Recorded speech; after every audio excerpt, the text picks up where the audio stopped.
नमस्कार माता आणि बहिणींनो, लाडकी बहीण योजनेसंदर्भात ऑथेंटिक अपडेट्स पाहण्यासाठी आत्ताच आपल्या चॅनलला सबस्क्राईब करून घ्या। तर बघा, लाडकी बहीण योजनेसंदर्भात अतिशय महत्त्वपूर्ण व्हिडिओ आहे। तात्काळ वरून सूचना आलेल्या आहेत की बघा, तिसऱ्या पेमेंटसाठी सर्वांना परत हे काम करावे लागणार आहे। तिसरं पेमेंट येण्यासाठी किंवा लाडकी बहीण योजनेचा चौथा हप्ता असू द्या, पाचवा हप्ता असू द्या, सहावा हप्ता असू द्या, सातवा हप्ता असू द्या, आठवा हप्ता असू द्या, किंवा बघा वर्षामधून तुम्हाला एका वर्षातून तुम्हाला 12 हप्ते मिळणार आहेत लाडकी बहीण योजनेतून। म्हणजे टोटल तुम्हाला 18,000 रुपये दरवर्षी भेटणार आहेत लाडकी बहीण योजनेच्या माध्यमातून। तर बघा, प्रत्येक वेळेस हप्ता येण्यासाठी तुमच्या काही गोष्टी क्लिअर असणे गरजेचे आहे, जेणेकरून तुम्हाला पेमेंट येण्यामध्ये कोणतीही अडचण येणार नाही। तर बघा, आता तिसरं पेमेंट येण्यासाठी सर्वांना परत हे काम करावे लागणार आहे। तर ते काम कोणतं आहे याच्याविषयी आजच्या व्हिडिओमध्ये आपण सर्व माहिती पाहणार आहोत, लेटेस्ट अपडेट पाहणार आहोत।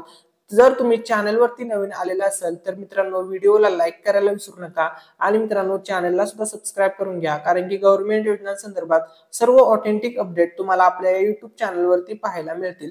तर त्या गोष्टी कोणत्या आहेत आता आपण त्याविषयी चर्चा करणार आहोत। तर बघा, काही गोष्टी आहेत ज्या तुमच्या मंजूर पाहिजेत किंवा त्या तुमच्या क्लिअर पाहिजेत। तर बघा, सर्वात पहिलीची गोष्ट आहे, तुम्ही जो फॉर्म भरला होता, मग तो फॉर्म तुम्ही नारी शक्ती ॲपवरून भरलेला असू द्या किंवा ऑनलाईन पोर्टलवरून भरलेला असू द्या। ठीक आहे। तर बघा, तुमचा जो ऑनलाईन अर्ज आहे तो सर्वात प्रथम मंजूर पाहिजे। तुमचा अर्ज मंजूर असेल तर या ठिकाणी तुम्ही पहिली स्टेप क्लिअर केलेली आहे। त्याच्यानंतर सेकंड जी स्टेप आहे, तर बघा, तिसरा हप्ता येण्यासाठी किंवा पुढचा कोणताही पेमेंट असू द्या लाडकी बहीण योजनेचं, ते येण्यासाठी या गोष्टी क्लिअर पाहिजेत। त्याच्यानंतर सेकंड जी स्टेप आहे, म्हणजे दुसरी जी स्टेप आहे, ती स्टेप आहे, तुमचं जे आधार कार्ड आहे ते बँकेसोबत लिंक पाहिजे। तर बघा, या ठिकाणी जर तुमच्या दोन्ही स्टेप क्लिअर असतील तर तुम्हाला तुमचं पेमेंट येण्यामध्ये किंवा लाडकी बहीण योजनेचा तिसरा हप्ता असू द्या, चौथा हप्ता असू द्या, इथून पुढे येणारा पाचवा, सहावा, कितवाही हप्ता असू द्या, तो हप्ता येण्यामध्ये तुम्हाला अडचण येणार नाही। फक्त तुमचं या दोन गोष्टी क्लिअर पाहिजेत, या दोन स्टेप क्लिअर पाहिजेत। ठीक आहे। आता तुम्हाला जर चेक करायचं असेल की बाबा आपलं आधार कार्ड लिंक आहे की नाही, तर ते तुम्ही तुमच्या मोबाईलचा वापर करून करू शकता। तर बघा, तुम्हाला तुमच्या मोबाईलच्या स्क्रीनवरती जायचं आहे। त्यानंतर तुम्हाला UIDI.gov.in ही वेबसाईट सर्च करायची आहे। गुगल क्रोम वरती ही वेबसाईट सर्च करायची आहे। त्याच्यानंतर तुमच्या समोर अशा प्रकारे एक इंटरफेस येतो। जर तुम्हाला इंग्रजी येत असेल तर तुम्ही इंग्रजी भाषेचा वापर करू शकता। या ठिकाणी तुम्हाला भाषा सिलेक्ट करण्यासाठी दिलं जातं। ठीक आहे। त्यानंतर बघा, या ठिकाणी मराठी भाषेचं सुद्धा दिलेलं आहे, तुम्ही या मराठीवरती क्लिक करू शकता। ठीक आहे, मराठी भाषेवरती क्लिक करायचं आहे तुम्हाला। ठीक आहे। त्याच्यानंतर बघा, आता तुम्हाला जर चेक करायचं आहे की बाबा आपलं आधार कार्ड बँकेसोबत लिंक आहे की नाही, तर त्याच्यावरती या ठिकाणी बघा, तुमच्या समोर असा एक ऑप्शन येईल ज्यामध्ये म्हटलेलं आहे आधार सर्व्हिसेस। हा जो ऑप्शन आहे या ठिकाणी तुम्हाला क्लिक करायचा आहे। ठीक आहे, तुम्ही ज्यावेळेस या ठिकाणी क्लिक कराल, हे काम तुम्ही तुमच्या मोबाईलवरूनच करू शकता, तुम्हाला लॅपटॉपची वगैरे गरज नाहीये। ठीक आहे। त्यानंतर बघा, या ठिकाणी तुमच्या समोर दोन ऑप्शन येतात। पहिला ऑप्शन येतो आधार लिंकिंग स्टेटस, बँक लिंकिंग स्टेटसचा एक ऑप्शन येतो। त्याच्यानंतर खाली सेम डुप्लिकेट ऑप्शन आहे त्या टाइपमध्येच, म्हणजे नाव सेम आहे, फक्त त्याचं काम वेगळं आहे। ठीक आहे। तर बघा, आधार लिंकिंग स्टेटस आहे, दोन ऑप्शन आहेत। तर चेक आधार व्हॅलिडिटी या ठिकाणी आहे, तुम्हाला याच्यावरती क्लिक करायचं नाहीये मित्रांनो, तुम्हाला या ऑप्शन वरती क्लिक करायचं आहे। Aadhaar linking status, bank linking status वरती क्लिक करायचं आहे, ही गोष्ट लक्षामध्ये घ्या। याच्यावरती क्लिक केल्याच्या नंतर तुमच्या समोर लॉग इन करण्याचा ऑप्शन येतो। लॉग इन कसं करायचं आहे आता ते मी सांगतो। तर बघा, तुमचा जो काही आधार कार्ड नंबर असेल, समजा आता 1 2 3 4 5 6 जो काही तुमचा आधार कार्ड नंबर असेल 12 अंकी, ठीक आहे, तो तुम्हाला या ठिकाणी टाईप करायचा आहे। ठीक आहे। त्यानंतर या ठिकाणी तुम्हाला एक कॅप्चा कोड दिलेला असेल, तो आहे तसा टाईप करायचा आहे। आता मी तुम्हाला या ठिकाणी दाखवतो। तर बघा, या ठिकाणी काय कॅप्चा कोड दिला आहे, आर दिलेला आहे स्मॉल, त्याच्यानंतर 6 8 बी आणि 5, जे अक्षर असेल म्हणजे जे लेटर असेल, जे स्मॉल असेल तर स्मॉल टाकायचं आहे, कॅपिटल असेल तर ते तुम्हाला कॅपिटल मध्ये टाकायचं आहे। त्याच्यानंतर खाली तुम्हाला एक ऑप्शन दिसतो लॉग इन विथ ओटीपी, तर यानंतर तुम्हाला लॉग इन विथ ओटीपी करायचं आहे। ठीक आहे। असं केल्याच्या नंतर तुमच्या समोर एक तुम्हाला या ठिकाणी तुमचा जो स्टेटस आहे, म्हणजे तुमचा बँक सेडिंगचा जो स्टेटस आहे तो तुम्हाला दाखवला जातो। जर तो ऍक्टिव्ह असेल म्हणजे तुमचं काम एकदम ओके आहे, तुम्हाला लाडकी बहीण योजनेचं पुढील पेमेंट येण्यासाठी कोणतीही अडचण येणार नाही। आणि समजा तुमचं जर त्या ठिकाणी बँक सेविंग स्टेटस जर तुम्हाला इनऍक्टिव्ह आहे असं दाखवत असेल, इनऍक्टिव्ह, तर याचा अर्थ असा आहे की तुम्हाला लाडकी बहीण योजनेचं पुढील पेमेंट मिळणार नाही, तुम्हाला अडचणी येणार आहेत।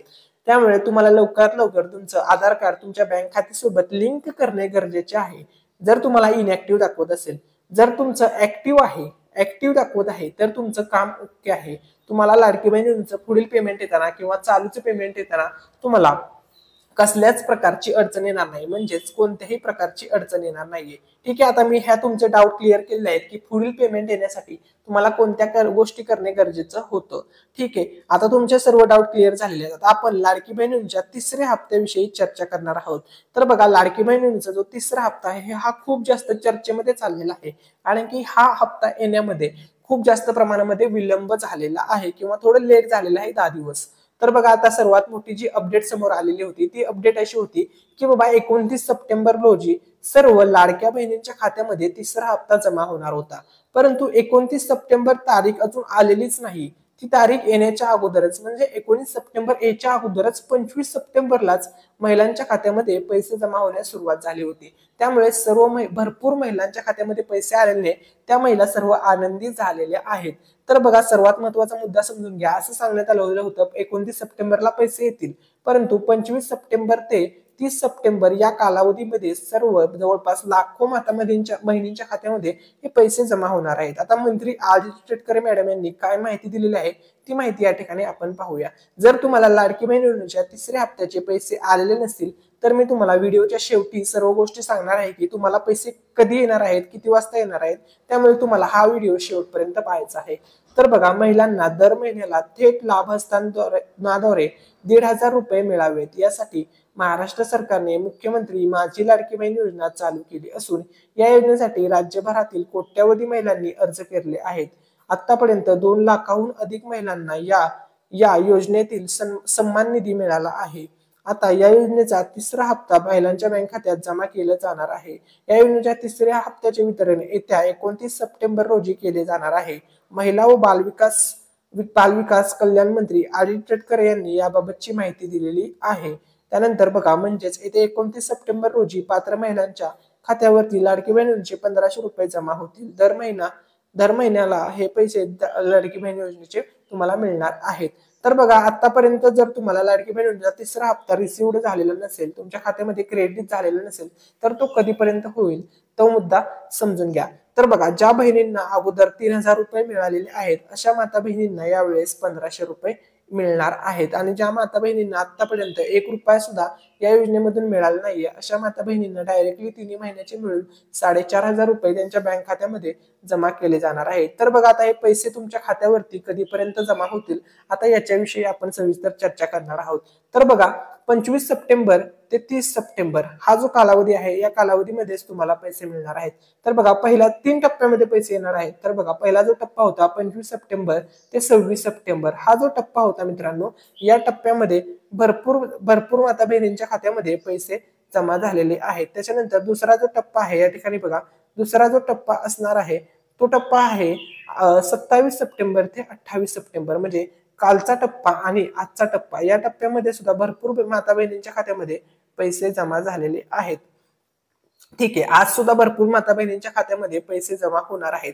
त्याच्यानंतर उद्याचा जो टप्पा असणार आहे म्हणजे 29 सप्टेंबर ते 30 सप्टेंबर हा जो तिसरा टप्पा असणार आहे या टप्प्यामध्ये जास्तीत जास्त ट्रान्झॅक्शन होणार आहे. खूप जास्त लोक, जवळपास लाखो करोडो माता बहिणींच्या खात्यामध्ये पैसे जमा होणार आहेत. जवळपास बघा, किती माता बहिणींच्या खात्यामध्ये लाडकी बहीण योजनेचे पैसे जमा होणार आहेत. तर बघा, 1 करोड 90 लाख माता बहिणींच्या खात्यामध्ये हे पैसे वितरित होणार आहेत. 1,90,00,000. ठीक आहे, जवळपास म्हणजे 2 करोड तुम्ही लोक पकडू शकता किंवा 2 करोड बहिणींच्या खात्यामध्ये पैसे जमा होणार आहेत. ठीक आहे, तर आता बघा, सर्वात महत्वाचा मुद्दा, जर तुम्हाला आतापर्यंत पैसे आलेले नसतील, 25 तारखेला सुद्धा पैसे आलेले नसतील, त्यानंतर 26 तारखेला सुद्धा पैसे आलेले नसतील, 27 तारखेला सुद्धा पैसे आलेले नसतील, किंवा आज तारीख आहे 28 सप्टेंबर, आतापर्यंत म्हणजे अजूनपर्यंत, आता जोपर्यंत जेव्हा तुम्ही व्हिडिओ बघताय ज्यावेळेस तोपर्यंत जरी तुम्हाला अजूनपर्यंत पैसे आलेले नसतील तरी सुद्धा मित्रांनो तुम्हाला काळजी करण्याची गरज नाही. सर्व बहिणींच्या खात्यामध्ये पैसे तुम्हाला उद्यापर्यंत जमा झालेले दिसतील. 29 सप्टेंबर ही तारीख लक्षामध्ये ठेवा. या तारखेला पैशांचा पाऊस पडणार आहे असं सुद्धा तुम्ही समजू शकता, कारण की या दिवशी भरपूर माता बहिणी आनंदी होणार आहेत, कारण की लाडकी बहीण योजनेचे तुम्हाला डायरेक्टली 4,500 रुपये मिळणार आहेत. कारण की ज्या माता बहिणींना आतापर्यंत 1 रुपया सुद्धा आलेला नव्हता अशा माता बहिणींच्या खात्यामध्ये डायरेक्टली 3 महिन्याचे मिळून सर्व पैसे तुमच्या बँक खात्यामध्ये जमा होणार आहेत। आणि समजा 29 सप्टेंबरला जरी काही बहिणींना पैसे नाही मिळाले तरी त्यांनी काळजी करण्याची गरज नाहीये। त्यांना 30 सप्टेंबर ही तारीख लक्षामध्ये ठेवा, तुमच्या खात्यामध्ये 30 सप्टेंबरला सुद्धा पैसे जमा होतील। आता जर टायमिंग आणि वेळेचा विचार केला तर वेळ वगैरे कोणतीही फिक्स नाही की बाबा तुम्हाला या टायमिंगलाच पैसे मिळतील, परंतु एवढं सांगू शकतो सकाळी 9 वाजल्यापासून तुम्हाला पैसे मिळण्यास सुरुवात होईल। कारण की 25 तारखेचा मी मगाशी काही व्हिडिओमध्ये तुम्हाला SMS दाखवला आहे, त्यामध्ये तुम्ही जर टायमिंग बघितला असेल तर 9 वाजल्यापासून पैसे जमा होण्यास सुरुवात झालेली आहे। तर बघा मित्रांनो, अतिशय महत्त्वपूर्ण माहिती या व्हिडिओमध्ये मी तुमच्यासोबत शेअर केलेली आहे। जर हा व्हिडिओ तुम्हाला महत्त्वपूर्ण वाटलेला असेल तर या व्हिडिओला लाईक करा, चॅनलला सबस्क्राईब करा। Thanks for watching.